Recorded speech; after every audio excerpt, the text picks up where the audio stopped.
So, just when I got my dinner, but actually it's for dessert, in case I don't like the pork schnitzel that everyone will be eating when we go for dinner.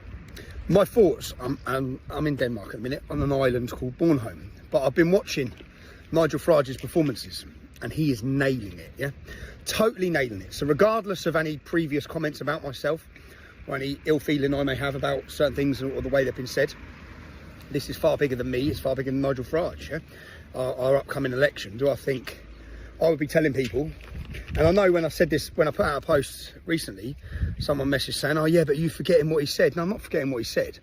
I'm looking at the current climax of our country, and Nigel Farage is winning over the people, and he's putting across our arguments to the nation very skillfully and in a great way to win people over. So I recognise that, recognise there's an election in 3-4 weeks, and there's only one option at that election, and that is Reform. Do I think Reform are going to win the election? No. I think Labour are going to win the election.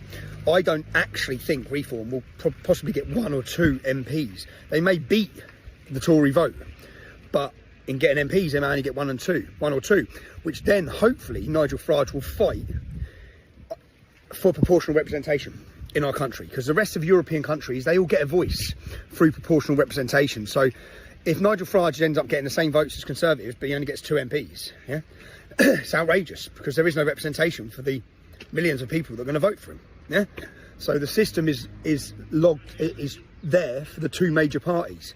I hope he can beat that. I hope he can get in, regardless of anything personal.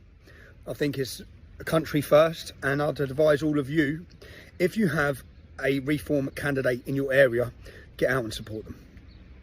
Send a message to the Conservatives, send a message to the establishment, send a message to all of them on how unhappy you are. Yeah.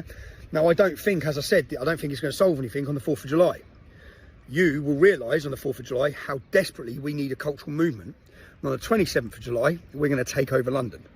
That would be my, yeah, that's what, because I'm getting so many messages from people. Who do I vote for? Who do I vote for? If Suella Braverman was standing in my constituency, no, Reform would not be getting my vote. Suella Braverman would.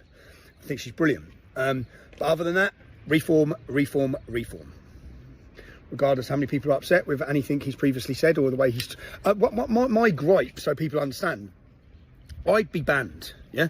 Because of my opposition to Islam, in the past, I'd be banned from joining Reform. But someone who's been pro-Islam, or even an ex-jihadist, can join. I think it's ludicrous, I think it's crazy. I don't think people should be penalised for being right. We were right. Even all those years ago in 2009, we were right, yeah? We actually laid the foundations and woke the people up to the threat the country faces and made it acceptable for now people to come along and talk about it, yeah? Because they didn't talk about it, okay? Any of them. None of them spoke about it. Because when you talked about it 15 years ago, 10 years ago, even 6 years ago, 4 years ago, you faced a huge backlash. You faced attacks, violence, accusations, and at times some of the people who are now talking about it were the ones who threw us under the bus. But regardless of all of that, again, I would support Reform. That's what I'd advise you to do. Support Reform. That doesn't mean you have to support them in 4 years' time. Yeah.